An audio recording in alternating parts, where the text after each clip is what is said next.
Excellency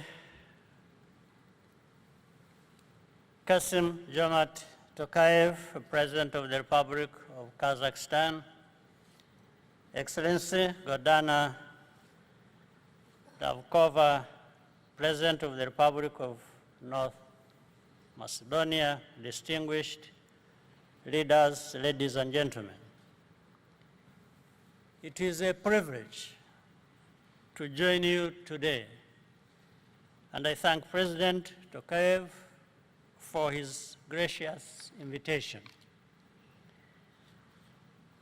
Kazakhstan's prosperity is a reflection of its bold leadership and the resilience of the Kazakh people.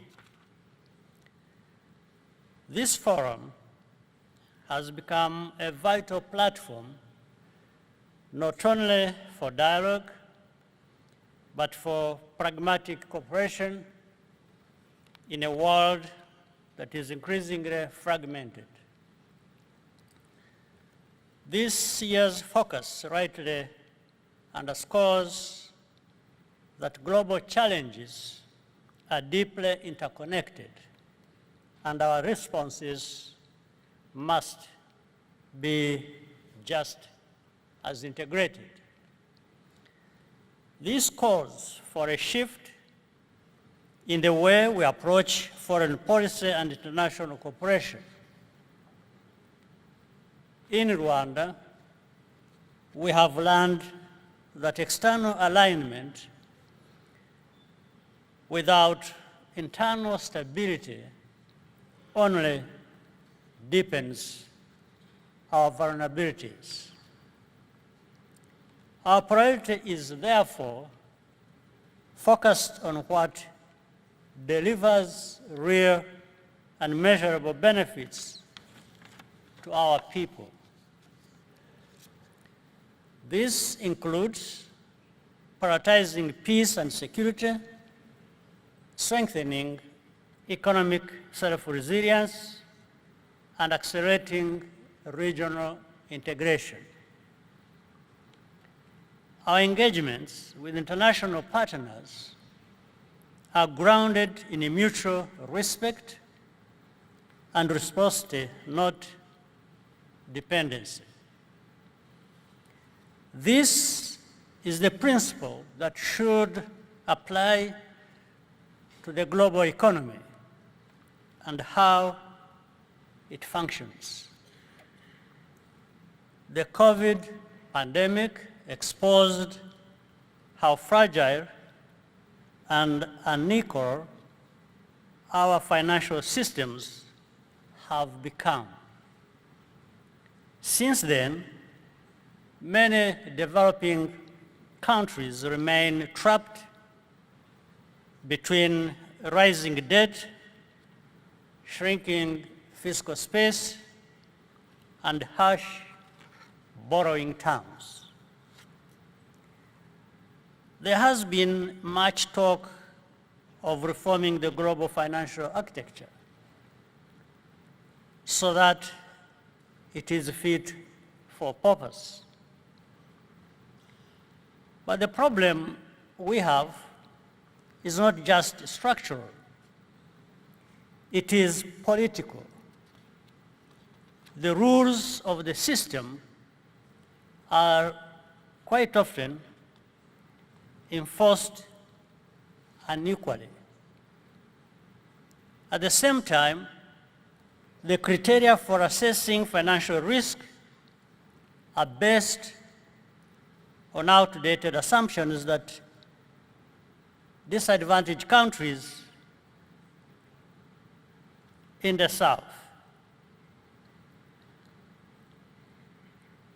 This restricts access to capital, increases costs, and it delays progress.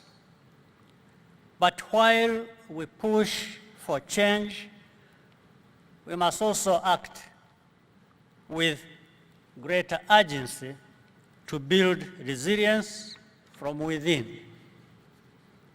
That means managing our resources more effectively, enhancing industrial productivity, and investing in human capital development. It is encouraging to see the renewed momentum behind South-South cooperation, including between Africa and Central Asia. This is not an alternative to global engagement, but a necessary complement that provides a stronger collective voice on issues that affect us all. We thank Kazakhstan for opening this space, and Rwanda stands ready to do its part. I thank you.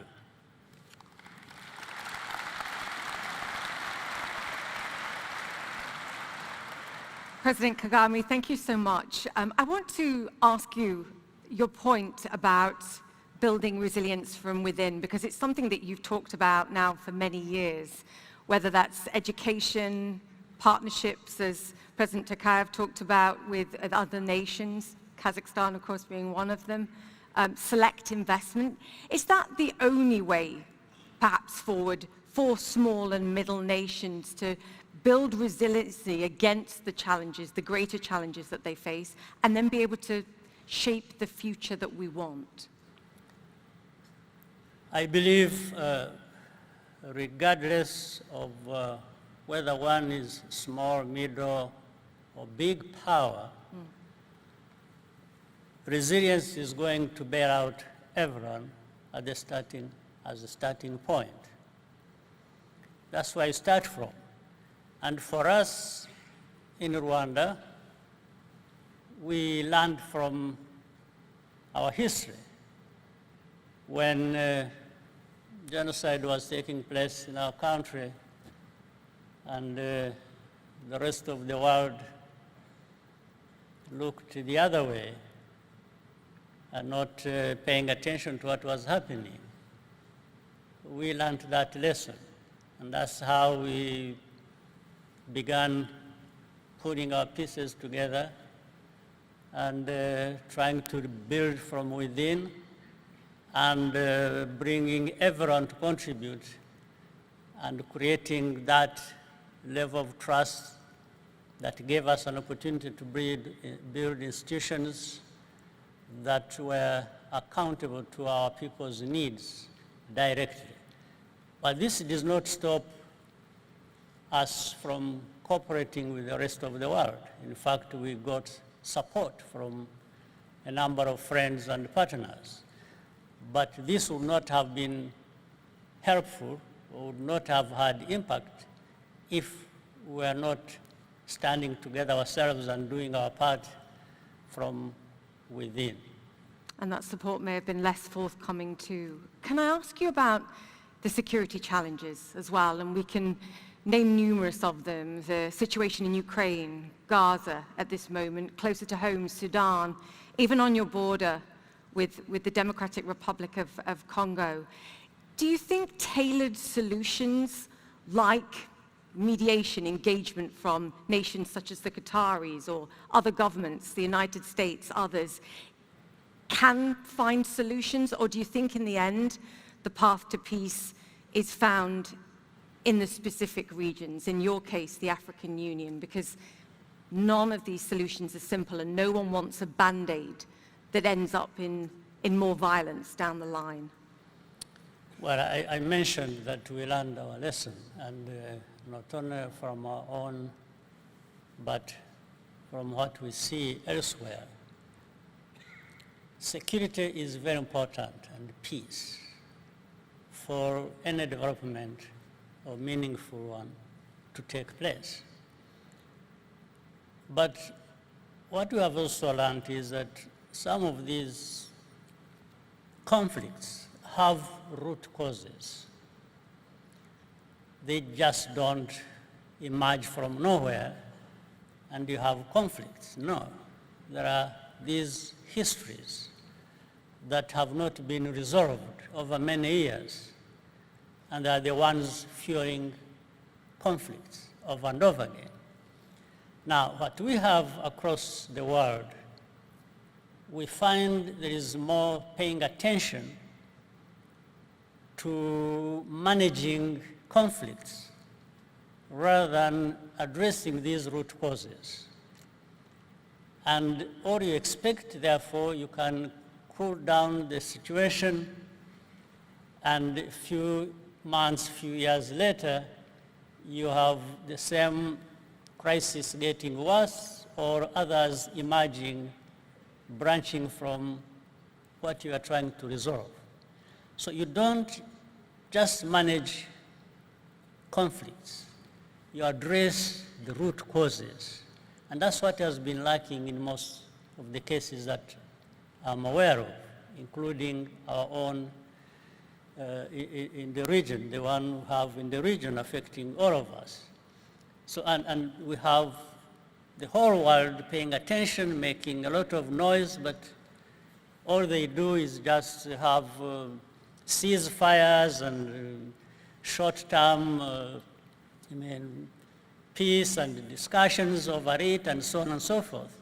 And then it spirals back to where we were at the beginning. So the root causes must be paid attention to in order for the lasting solution to be found for the conflicts. Understand the history, understand the vested interests, and understand where nations lie. Right. Very quickly, you're a pragmatist, I think, as a leader, but what I also notice is you're an optimist. What keeps you optimistic? Because we've listed a whole load of challenges already today. Well, I start with knowing where I have come from as a person and my country. You also understand that the same weaknesses or failures that create such tragedies like my own we faced in our country of a genocide, there are people behind that. There is politics behind that. But in the recovery and where we are today, you know that there are also people who can do good things and who can refuse to be crushed by the weight of these problems and emerge and deal with them and look for toward a better future, as has happened in our case. Change is possible. I think that's the message. Change is possible. The President of Rwanda, Paul Kagame. Thank you, sir. Thank you. Thank you.